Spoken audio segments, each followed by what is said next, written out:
सुबह उठकर वनजाक्षी देखती है कि जहाँ पिछली रात को एक छोटा सा पौधा था, वो अगले दिन एक बड़ा 6 फुट वाला पेड़ बन चुका था। और इतना ही नहीं, उनपे बैंगन भी इतने भरे भरे और 4 गुना बड़े भी उग गए थे। ये देख वनजाक्षी अपनी आंखों का खुद यकीन नहीं कर पा रही थी। पेड़ के पास आकर उसे जांचने लगती है। ये कैसे हुआ? ये मुमकिन कैसे है? कल तक तो ये पौधा था, आज पेड़ कैसे बन गया? वो ऐसे सोच में पड़ गई थी कि इतने में उसकी बेटी वसुंधरा वहां आकर उस पेड़ को देख ऐसे ही चौंक जाती है। कुछ देर बाद वो हार मानकर कुछ बैंगन को लेकर उनका भरता बनाती है। बस वो भरता स्वादिष्ट था। उस स्वाद पे फिदा होकर माँ बेटी दोनों बचे कुछ बैंगनों को उनके आजू बाजू पड़ोसी लोगों में बांट देते हैं। अगले दिन उस बैंगन के स्वाद पे फिदा होकर बार बार वनजाक्षी के घर आकर उनसे बैंगन पूछते हैं। और इतना ही नहीं, जितने बैंगन को कल वो पेड़ से तोड़े थे, उतने ही बैंगन अगले दिन वापस उग गए थे। ये देख माँ बेटी दोनों आश्चर्यचकित हो जाते हैं। तब दोनों फैसला करते हैं कि इन बैंगनों को मुफ्त में नहीं देना है। ये कहकर बेचते हैं कि ये जादुई पेड़ है और इसके बैंगन बहुत स्वादिष्ट हैं। ऐसे वो बैंगन दुगने रेट में बिक जाते हैं। कुछ ही दिनों में इन स्वादिष्ट बैंगनों के बारे में और वो बड़ा सा बैंगन के पेड़ के बारे में इधर उधर बात फैलकर आजू बाजू पड़ोसी शहर तक पहुंच जाता है।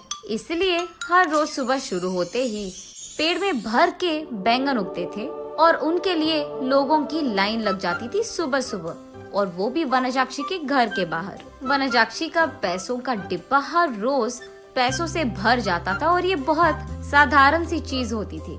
कुछ ही दिनों में वनजाक्षी का नाम बैंगन से जुड़ गया और सब उसे बैंगन बेचने वाली वनजाक्षी करके बुलाने लग गए। और इतना ही नहीं, वो बहुत कम समय में उस सारे गांव में सबसे अमीर बन जाती है।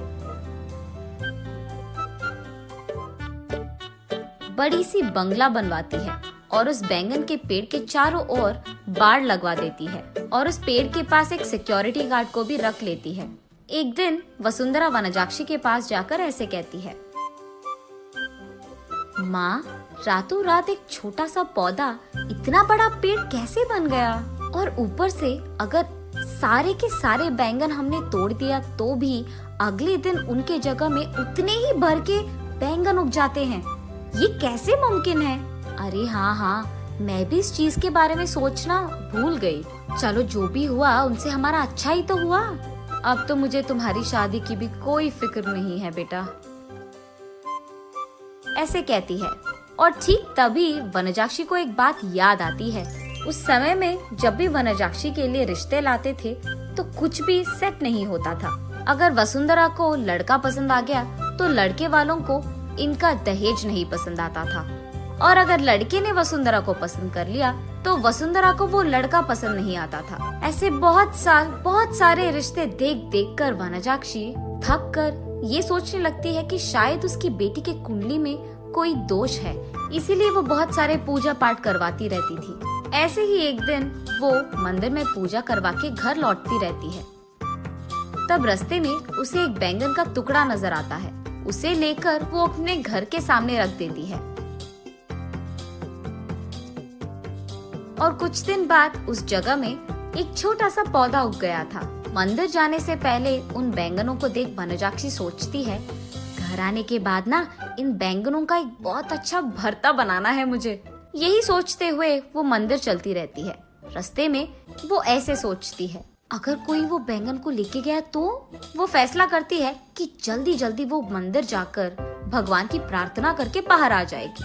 वापस आते वक्त उसे रास्ते में एक साधु नजर आते हैं। उनके पास जाकर वो ऐसे पूछती है, स्वामी, मैं मेरी बेटी की शादी करवाने के लिए बहुत कोशिश कर रही हूँ, लेकिन नहीं हो रहा है। कृपा करके इसका कोई हल निकाल दीजिए। ठीक है, उस जगह पे बैठकर अपनी पूरी मन से प्रार्थना करो, ऐसे कहते हैं साधु। तब वनजाक्षी उस साधु के सामने बैठकर इसी डर में पड़ी रहती है कि कहीं कोई उस बैंगन को चुरा ना ले। हे भगवान, मेरे घर जाने तक उन बैंगनों को संभाल के रखना, किसी को उसे चुराना नहीं है। इसका प्रार्थना करके वो उठकर साधु के पास जाकर आशीर्वाद दीजिए स्वामी, ऐसे कहती है। तब साधु कहते हैं, जो प्रार्थना तुमने अपने मन से, पूरे मन से किया है, तुम्हें वो हासिल होगा, और वो भी दुगने में। जाओ बेटी। तब जाकर वनजाक्षी को समझ आता है कि हुआ क्या था, और वो वसुंधरा को ये सब समझा देती है। तो तुमने मेरे शादी के बारे में नहीं, बैंगन के बारे में प्रार्थना किया था। हाँ, तुम भी ना, ये कहकर हंस लेती है। चलो जो भी हुआ, हमारा तो भला ही हुआ ना बेटी। इस बैंगन के पेड़ के वजह से हम अमीर बन गए हैं, और कल ही तुम्हारा स्वयंवर है, तैयार हो जाओ।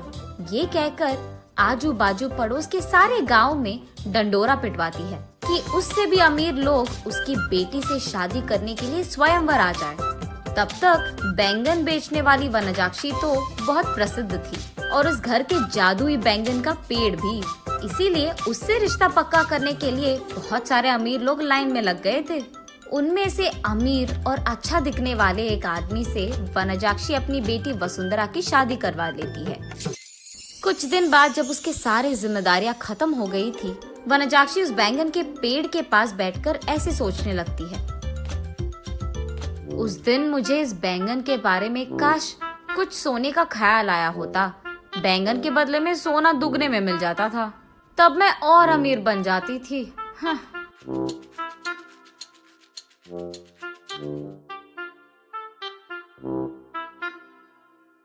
अगले दिन सुबह उठ के देखने पर उस बड़े बैंगन के पेड़ के जगह में वही पुराना वाला छोटा सा पौधा था जो वनजाक्षी ने वहां लगाया था।